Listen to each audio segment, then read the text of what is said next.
Hello friends, welcome back to my YouTube channel the speaking stars. मैं हूं आपकी astro friend Shivani. आशा करती हूं आप जहां भी हैं मस्त हैं, स्वस्थ हैं। इसी आशा के साथ आज का विषय जिस पे हम बात करने वाले हैं वो है मेरी मंगल की जो राशि परिवर्तन हुआ है फ्रॉम एक्वेरियस टू पाइसेस, यानी पहले वो कुंभ राशि में था, अब 23 अप्रैल को वो पाइसेस यानी मीन राशि में आया है। तो उसका प्रभाव जो बाकी की राशियां हैं यानी कन्या राशि से लेकर मीन राशि वालों पर कैसा पड़ने वाला है, ये जो वीडियो है मैं आपकी मून साइन के अकॉर्डिंग यानी चंद्र राशि के अकॉर्डिंगली बता रही हूँ। तो आपका ऊपर ये जो प्रभाव है कैसा पड़ेगा ये हम जानने वाले हैं। यहाँ पे जो है क्योंकि राहु ऑलरेडी पाइसेस में है तो मंगल और राहु की युति कॉम्बिनेशन बन के और जुपिटर और मंगल का जो परिवर्तन है वो क्या प्रभाव लाएगा, ये एक्साइटिंग चीज है देखने के लिए। तो इस वीडियो में हम जानेंगे फ्रॉम लिब्रा यानी कि तुला राशि से लेकर मीन राशि वालों पर क्या प्रभाव ये लाने वाला है। पहले मैंने मेष राशि से लेकर कन्या राशि बताया था। अगर आपने नहीं देखा है तो आप नीचे दिए गए डिस्क्रिप्शन बॉक्स में देख सकते हैं और ऊपर दिए गए लिंक पर भी देख सकते हैं। तो इसी को आगे बढ़ाते हुए हम तुला राशि से बात करेंगे। उससे पहले जल्दी से मेरे चैनल को सब्सक्राइब कर दीजिए। आप लाइक, शेयर और कमेंट भी कर सकते हैं। पर्सनली को रीड करवानी है तो दिए गए नंबर पर संपर्क भी कर सकते हैं। तो चलिए दोस्तों शुरू करते हैं आज के वीडियो के साथ। मंगल जो है वो आपकी ऊर्जा है, आपकी जो भी स्टेमिना होता है, विल पावर होती है, जो भी ability to do something, to have the will power, मतलब आपके पास जो भी हम कह सकते हैं कि शक्ति आती है किसी चीज से लड़ने की, कोई प्रॉब्लम आए उससे लड़ने की, वो सब जो है वो मार्स प्रोवाइड करता है। मार्स जो है वो आपके ब्लड सर्कुलेशन को भी डिनोट करता है।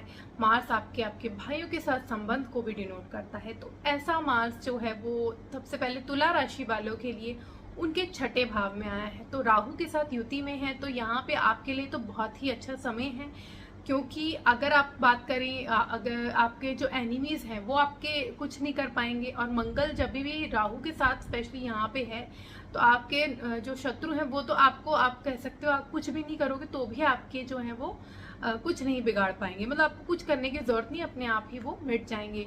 मतलब कि जो भी काम है वो करना चाह रहे हैं गलत, वो नहीं हो पाएगा। आपका रोग अगर कोई आपको प्रॉब्लम दे रहा था तो उसमें आपको थोड़ा सा ध्यान देना है, क्योंकि हेल्थ इश्यूज क्रिएट हो सकते हैं। एंड आपके जो पार्टनर है, लाइफ पार्टनर, उसकी हेल्थ में भी इश्यूज क्रिएट हो सकते हैं। तो उस चीज का आपको ध्यान रखना है। आपकी जो स्पीच है वो थोड़ी सी हो सकती है कि आर्ग्यूमेंटेटिव हो जाए, तो वहाँ ध्यान रखना है। आपको बहुत ज़्यादा चीज़ों में फंसना नहीं है और कोर्ट केसेस इन सब में नहीं जाना है। जबकि आप अगर गए तो आपको यहाँ पे जीत मिलेगी, लेकिन क्योंकि सेकंड हाउस आपके 6 में आ रहा है तो आपके फिजूल के जो है वो खर्चे हो जाएंगे, यानी सेविंग्स जो है वो आपकी गलत जगह यूज हो जाएगी। यानी कि जैसे अगर ऋण है कोई, इसको चुकाने में वो तो आपके एक तरीके से अच्छा है, लेकिन अगर आपके कोई प्रॉब्लम नहीं, हेल्थ इश्यूज क्रिएट हो सकती है या फिर जबरदस्ती का कोई आपका मुकदमा बन सकता है, तो ये चीज़ अवॉइड कीजिए। दो अगर आप पे आएगी तो आप जरूर विन करेंगे, लेकिन एक्सपेंसेस क्रिएट होंगे फिजूल के जो कि आप अवॉइड कर सकते हैं। तो इस चीज़ का आपको ध्यान रखना है। आपकी हेल्थ का ध्यान रखना है आपको। यहाँ पे जो है अगर आप एक स्टूडेंट हैं तो कॉम्पिटिटिव एग्जाम्स के लिए बहुत ही अच्छा समय है। आप कॉम्पिटिटिव एग्जाम्स में बैठे हैं, आपका रिजल्ट आपको पॉजिटिव देखने को मिलेगा। बहुत ही शाइन करने का ये समय आप कह सकते हैं। बस आपको, क्योंकि यहाँ पे जो एस्पेक्ट है वो जो 6th हाउस से जो एस्पेक्ट है वो पड़ रहा है 9th हाउस में, तो आपका लक आपको फेवर करेगा। आपको अपनी, जैसे मैंने बताया, एक्सपेंसेस पे थोड़ा सा कंट्रोल रखना है। अदरवाइज अगर आप स्टूडेंट हैं तो आप हायर स्टडीज़ के लिए जा सकते हैं। आप रिलीजियस फेथ में बिलीव करते हैं तो रिलीजियस एक्टिविटी में इन्वॉल्व हो सकते हैं, चैरिटी, डोनेशन एक्सेट्रा कर सकते हैं। आपका यहाँ से जो एस्पेक्ट है वो 12th हाउस में भी है, तो इसलिए मैंने बोला कि सेविंग्स भी इधर आ रही हैं और ऊपर से एक्सपेंसेस के भी चांसेस हैं। तो बहुत सोच समझ के कोई फैसला करना है। फॉरेन ट्रैवल करना चाहते हैं तो भी सोच समझ के ही जाइएगा, क्योंकि फिजूल के एक्सपेंसेस आपके क्रिएट हो सकते हैं। तो हर चीज़ को सोच समझ के करिएगा।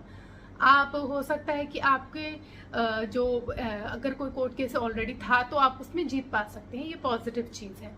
यहाँ पे इसका जो एस्पेक्ट है वो 1st हाउस में भी है, तो ऊर्जा आपकी बनी रहेगी। आप बहुत ऊर्जावान महसूस करेंगे। इस समय आपका जो काम है वो दुगनी स्पीड से आप करेंगे, एनर्जेटिक होंगे। आपकी जो वाणी है वो लोगों पे प्रभाव डालेगी, क्योंकि आपकी जो बहुत ज़्यादा स्पीच ऐसी होगी कि लोगों के अंदर पहुंच जाएगी। आपको पता होगा किसके साथ कैसे बात करनी है, तो इसलिए वो भी फायदा रहेगा। आपको बस ये करना है कि आपको मंगलवार और शनिवार को हनुमान जी की आराधना करनी है और हनुमान चालीसा डेली करना है, तो आपका जो समय है वो अच्छे से निकल जाएगा। अगर आप वृश्चिक राशि के हैं तो मंगल का ये गोचर आपके 5वें भाव में हो रहा है, जो कि राहु के साथ युति में है। तो सबसे पहले अगर आपका कोई बच्चा है तो उसके रिगार्डिंग आपको टेंशन हो सकती है, उसके फ्यूचर के रिगार्डिंग, उसके हेल्थ के रिगार्डिंग, तो वहाँ पे आपको बहुत ध्यान देने की ज़रूरत है। सेकेंडली, अगर आप कोई बिलवड है, आपका कोई लव अफेयर में आप हैं, तो वहाँ पे भी आपके रिफ्ट आ सकता है, टेंशन क्रिएट हो सकती है, स्पीशियस मतलब आप कह सकते हैं ट्रस्ट इश्यूज हो सकते हैं और आपके बीच में खिटपिट रह सकती है। तो वहाँ पे भी आपको अपनी वाणी पे बहुत ज़्यादा नियंत्रण रखना है। टाइम फ़ायदेमंद है ये जो आपका टाइम है, क्योंकि गेन इनकम के लिए बहुत अच्छा है, लेकिन आपको पर्सनल रिलेशन में थोड़ा सा संभल के ही चलना है, नहीं तो प्रॉब्लम आ सकती है। स्पोर्ट्समैन है आप तो बहुत अच्छा समय है, आपकी जीत मिलेगी। आप कोई भी जो भी स्पोर्ट्स एक्टिविटी में है, जहाँ पे भी कंपटीशन में जाएंगे, आपको वहाँ पे जीत मिलेगी। अगर आप एक स्टूडेंट है तो भी आपको एनर्जी तो आपको रहेगी, लेकिन क्योंकि राहु भी यहाँ पे है तो आपका जो कंसंट्रेशन है वो थोड़ा सा बिगड़ सकता है, तो उस चीज़ को आपको मैनेज करने की ज़रूरत है। यहाँ पे 5th हाउस में होने की वजह से इसका जो एस्पेक्ट है वो 8th हाउस में है, 4th एस्पेक्ट, जिसकी वजह से आपके सडन इवेंट्स लाइफ में हो सकते हैं, एक्सीडेंट के चांसेस भी हैं। तो बहुत ज़्यादा सोच समझ के और कोई मतलब खान पान रखना है और ड्राइविंग भी आपको सेफली करनी है। तो ये सडन इवेंट्स के चांसेस हैं, अप्स एंड डाउन्स, कभी गेन कभी लूज कर सकते हैं आप, मतलब आपका ये सब अनएक्सपेक्टेड चीज़ें हो सकती हैं। तो हर चीज़ को बहुत सोच समझ के ही कीजिएगा। यहाँ 11th हाउस में एस्पेक्ट है which is good for your success, for income generation, job opportunities के लिए अच्छा है, आपकी प्रमोशन के लिए अच्छा है, सोशल कॉन्टैक्ट्स के लिए बहुत अच्छा है, पॉलिटिशियंस हैं तो आप विन कर सकते हैं, तो ये सब के लिए बहुत अच्छा है। यहाँ पे इसका एस्पेक्ट 12th हाउस में भी है विच इज़ ऑफ एक्सपेंसेस, तो एक्सपेंस आपके क्रिएट होने वाले हैं, लेकिन आप यहाँ पे भी शत्रु पर जीत पा सकते हैं। अगर आपका कोई एनिमी है आपके ऊपर हावी होने की सोच रहा है तो वो कुछ नहीं कर पाएगा, तो आप घबराइए मत, अपना काम जो है वो ज़ोरों शोरों से करते रहिए। आपको बस अपने हेल्थ का ख्याल रखना है, क्योंकि आपके स्टमक रिलेटेड प्रॉब्लम हो सकते हैं इस टाइम। अगर आपने खान पान में नियंत्रण नहीं रखा, गरम ऐसी चीज़ें जो है वो ज़्यादा खा ली, गरम तली भुनी से चीज़ें अवॉइड कीजिएगा, और अपनी जो वाणी है उसको ध्यान बहुत कंट्रोल करना पड़ेगा एंगर इस समय, वरना आपके जो रिलेशन हैं वो खराब हो सकते हैं। आपको करना ये है कि आपको हनुमान जी की आराधना करनी है, मंगलवार शनिवार को मंदिर जाइए और हनुमान चालीसा डेली चैंट कीजिए, तो आपका जो समय है वो अच्छे से निकल जाएगा। अगर आप धनु राशि के हैं तो मंगल का ये गोचर आपके 4थे भाव में हो रहा है, तो यहाँ पे सबसे पहले राहु के साथ युति में है, तो आपके क्योंकि मंगल यहाँ पे है तो आपके ना हैप्पीनेस तो लाएगा, आपके लिए अपॉर्चुनिटीज़ लाएगा, मान सम्मान आपका बढ़ेगा, लेकिन यहाँ पे आपके फैमिली मैटर्स में प्रॉब्लम हो सकती है, घर में कुछ तनाव हो सकता है, मदर के साथ तनाव हो सकता है, फाइट हो सकती है, या उनकी हेल्थ में कोई इश्यूज क्रिएट हो सकते हैं, जोड़ों का दर्द हो सकता है उनको, अगर आपकी मदर जो है एज्ड हैं, तो ये सब प्रॉब्लम्स उनको फेस करने को मिल सकती है। लेकिन आपके लिए बहुत अच्छा समय है अगर आप किसी ऐसे प्रोफेशन में हैं जो आपको पब्लिक डीलिंग करनी है। यहाँ पे आपके लिए हम कह सकते हैं कि यहाँ पे जो एस्पेक्ट है वो आपके 7th हाउस में भी है, 4th एस्पेक्ट जो कि आपके पार्टनर का है, तो आपके पार्टनर के साथ आपको बहुत संभाल के चीज़ें रखनी है, बात करनी है, ध्यान से करनी है और सोच समझ के करनी है। और प्रॉपर्टी का भी आपको, क्योंकि 4th हाउस में है तो प्रॉपर्टी के लेन देन के सोच रहे हैं तो बहुत ध्यान से ही करिए, क्योंकि राहु भी है तो गड़बड़ कर सकता है, चीज़ें गलत हो सकती हैं, कोई इलीगल काम तो बिल्कुल मत कीजिएगा। और अपने पार्टनर के साथ बना के रखिएगा, बहुत ज़्यादा आर्ग्यूमेंट में मत इन्वॉल्व होइएगा वरना प्रॉब्लम हो सकती है। इसका जो एस्पेक्ट है वो 10th में भी है, तो अगर आप पॉलिटिशियन हैं या गवर्नमेंट सेक्टर में स्पेशली हैं तो आपको बहुत ज़्यादा प्रॉफिट यहाँ पे देखने को मिलेगा, या अगर आप जॉब के सोच रहे हैं तो आपको गवर्नमेंट सेक्टर में जॉब मिल सकती है इस समय। प्रोफेशन के लिए अच्छा समय है, क्योंकि जो पावर चाहिए वो आपको प्रोफेशन में आपको कहीं ना कहीं, क्योंकि एस्पेक्ट है तो आपको मिल रही है वो। इसका जो एस्पेक्ट है वो आपके 11th हाउस में भी है which is good for gain and income, तो आपकी इनकम गेन सब जनरेट होगी, सोशल कॉन्टैक्ट बढ़ेंगे, इमेज आपकी एनहांस होगी, मतलब आप कह सकते हैं सोशल इमेज आपकी बहुत ज़्यादा अच्छी इस टाइम होने वाली है। आपको बस करना ये है कि आपको हनुमान जी के मंदिर जाना है, ट्यूसडे सैटरडे को मंदिर जाइए, उनकी आराधना कीजिए और हनुमान चालीसा डेली चैंट कीजिए, तो आपका ये जो समय है वो अच्छे से निकल जाएगा। अगर आप मकर राशि के हैं तो ये जो गोचर है मंगल का वो आपके तीसरे भाव में है राहु के साथ, जो कि आपके लिए ऊर्जा के जो स्रोत हैं वो खोलेगा। मतलब एफर्ट्स आप पूरे भरपूर लेंगे, आप बहुत एनर्जेटिक फील करेंगे, हेल्थ आपकी अच्छी रहेगी। जनरली अगर आपने बहुत ज़्यादा अपने खान पान पे नियंत्रण नहीं रखा तो प्रॉब्लम हो सकती है, अदरवाइज इस टाइम आपके हेल्थ इश्यूज़ के ज़्यादा खराब होने के कुछ चांसेस नहीं है। यहाँ पे आप बहुत ज़्यादा एनर्जेटिक फील करेंगे तो अपने काम पे फोकस करेंगे। अगर आप जर्नलिज्म के फील्ड में हैं या मीडिया या मार्केटिंग की फील्ड में जहाँ आपको पब्लिक से डील करना है, वहाँ इफेक्टिव आपकी पब्लिक स्पीकिंग होगी, उन पे असर पड़ेगा, आपको प्रॉफिट देखने को मिलेगा। यहाँ पे थर्ड हाउस में होने की वजह से आप ट्रैवल भी कर सकते हैं वर्क रिलेटेड। यहाँ पे क्योंकि थर्ड हाउस में है तो सिक्स हाउस में उसका एस्पेक्ट है फोर्थ, तो जिसकी वजह से आप रोग, ऋण और शत्रु पे तीनों पे नियंत्रण कर सकते हैं। अगर कोई भी ऐसी प्रॉब्लम है तो अच्छा है। कॉम्पिटेटिव एग्जाम्स दे रहे हैं तो वहाँ पॉजिटिव रिजल्ट है। इससे यहाँ पे जो है उसका एस्पेक्ट 9th में भी है, जो कि भाग्य प्रदायक है, यानी आपका भाग्य आपका साथ देगा। आप हायर लर्निंग, हायर एजुकेशन के लिए जाना चाहते हैं, फॉरेन ट्रैवल करना चाहते हैं, उसके लिए तो कर सकते हैं। जनरली फॉरेन ट्रैवल भी कर सकते हैं। आप नई लर्निंग, नई चीज़ें सीख सकते हैं। बस आपको अपनी फादर की हेल्थ का थोड़ा सा ख्याल रखना है। यहाँ पे एस्पेक्ट जो है वो आपके 10th हाउस में भी है, which is good for your work. तो आप एफर्ट्स देंगे, आपका काम बनेगा, तो डायरेक्टली कनेक्टेड है। आपका काम इस समय बहुत ही अच्छा होने वाला है। आप क्योंकि आप एफर्ट दे रहे हैं, आप काम कर रहे हैं, परिश्रम कर रहे हैं, प्राकर्म जितना आप करेंगे उतना ही फायदा रहेगा। इसलिए आपको जो अपॉर्चुनिटीज़ हैं वो भी क्रिएट होंगी और फोकस जो है आपका ज़्यादा जनरेट होगा आपके काम पर। तो पॉजिटिव रिजल्ट्स वहाँ पे भी देखने को मिलेंगे। आप चाहे गवर्नमेंट सेक्टर में हो, पुलिस फील्ड में हो, तो वहाँ पे ज़्यादा आपको अच्छे रिजल्ट देखने को मिलेंगे। स्पोर्ट्स पर्सन है तो भी, तो ये पॉजिटिव चीज़ें कुछ लेके आया है।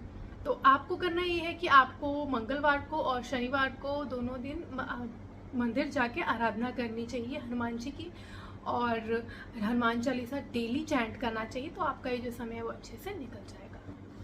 अगर आप कुंभ राशि के हैं तो ये जो मंगल का गोचर है वो आपके दूसरे भाव में हुआ है। यहाँ मंगल और राहु की युति है, तो आपको सबसे पहले अपनी वाणी पे बहुत नियंत्रण रखना है, नहीं तो घर परिवार में खिटपिट हो सकती है, तो आपके फैमिली इश्यूज क्रिएट हो सकते हैं, तो इस चीज़ का ध्यान रखना है। फाइनेंशियल गेन्स के लिए अच्छा है, सेविंग्स के लिए अच्छा है, मॉनेटरी बेनिफिट्स आप देख सकते हैं कि आपको मिल सकते हैं। आपका काम जो है वो आपको प्रॉफिट्स देगा, यानी कि सेविंग्स क्रिएट करेगा, धन लाभ देगा, ये सब अपॉर्चुनिटीज़ होंगी। लेकिन आपको बस स्पीच पे और अपने खान पान पे नियंत्रण रखना है। बहुत ज़्यादा गर्म, चटपटा ऐसी चीज़ें बहुत ज़्यादा खाएंगे तो आपको प्रॉब्लम है, हेल्थ इश्यूज हो सकती हैं।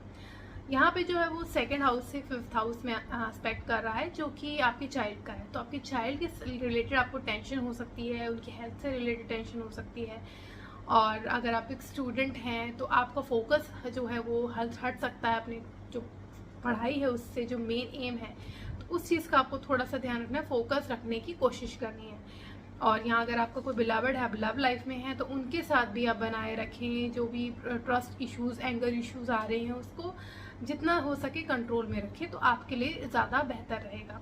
यहाँ पे आपके स्टमक, जैसे मैंने बताया, खान पान की नियंत्रण रखना है, स्टमक रिलेटेड इश्यूज हो सकते हैं। और क्योंकि इसका जो एस्पेक्ट है वो 8th हाउस में भी है, तो अनसर्टन चीज़ें हो सकती हैं, अनएक्सपेक्टेड चीज़ें हो सकती हैं, लाभ हानि दोनों हो सकता है, तो चीज़ें जो है वो ख़राब हो सकती है। तो अपनी हेल्थ का बहुत ज़्यादा आपको ख्याल रखना है, स्पीच का ख्याल रखना है, इन दो चीज़ों का सबसे ज़्यादा आपको ख्याल रखना है। अदरवाइज आपकी opportunities and gain and income ये सब के लिए ठीक है ये, बस इन चीज़ों का आपको बहुत ज़्यादा ध्यान रखने की कोशिश करनी है।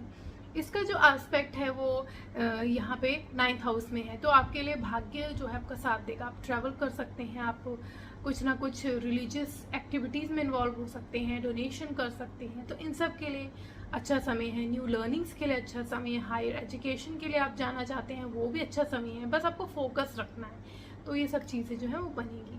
आपको करना ये है कि आपको ट्यूसडे को और सैटरडे को हनुमान जी के मंदिर जाके उनकी आराधना करनी है और आपको हनुमान चालीसा चैंट करना है, तो आपका ये जो समय है वो अच्छे से निकल जाएगा। अगर आप मीन राशि के हैं तो मंगल का ये गोचर आपके पहले भाव में हो रहा है, तो यहाँ राहु है, मंगल है, तो आपके लिए ये जो समय है ऊर्जा के लिए बहुत अच्छा है। आपके लिए घर में खुशियाँ आएंगी, आपकी सेविंग्स जनरेट होंगी, इनकम जनरेशन के जो सोर्सेस बढ़ेंगे। आप लेकिन एंगर इश्यूज आपको हो सकते हैं, आपको प्राइड बहुत ज़्यादा हो सकता है आप घमंड आपका बहुत बढ़े, तो ये चीज़ ध्यान रखनी है। आप वाद विवाद में फंस सकते हैं, तो इसका भी आपको नियंत्रण रखना है, क्रोध पे नियंत्रण रखना है। धोखा आपको मिल सकता है, क्योंकि 4th हाउस में देख रहे हैं तो 4th हाउस में आपकी मदर की हेल्थ का आपको ध्यान रखना है। तो आपके लिए प्रॉपर्टी लैंड परचेज करने के लिए अच्छा अपॉर्चुनिटीज़ क्रिएट कर रहा है, तो वो भी आपको सोच समझ के करने हैं।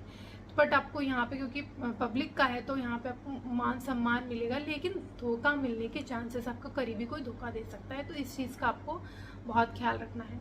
यहाँ पे 7th हाउस में भी एस्पेक्ट है, तो अपने जो लाइफ पार्टनर हैं उनके साथ खिटपिट होने की, उनके साथ कोई हो सकता है आर्ग्यूमेंट हो जाए, तो इसीलिए बोला है कि बहुत ज़्यादा नियंत्रण रखें अपनी वाणी पे, अपने क्रोध पे, घमंड पे, तो आपके लिए बेहतर रहेगा। इसका जो एस्पेक्ट है वो 8th हाउस पे भी है, तो अचानक चीज़ें होंगी, कुछ अच्छी कुछ बुरी, अचानक प्रॉब्लम भी हो सकती है, कोई स्टमक रिलेटेड इश्यूज़ भी हो सकते हैं, हेल्थ रिलेटेड इश्यूज़ हो सकते हैं, कोई प्रॉब्लम पहले थी तो भी वो वापस आ सकती है, या ऑपरेशन के चांसेस भी क्रिएट हो सकते हैं अगर ज़्यादा प्रॉब्लम है तो इन चीज़ों का आपको बस ध्यान रखना है। आपको करना ये है कि आपको हनुमान जी की आराधना करनी है, मंगलवार के दिन, शनिवार के दिन उनके मंदिर जाइए, पूजा कीजिए, और आपको हनुमान चालीसा डेली चैंट करना चाहिए, तो आपका ये जो समय है वो अच्छे से निकल जाएगा।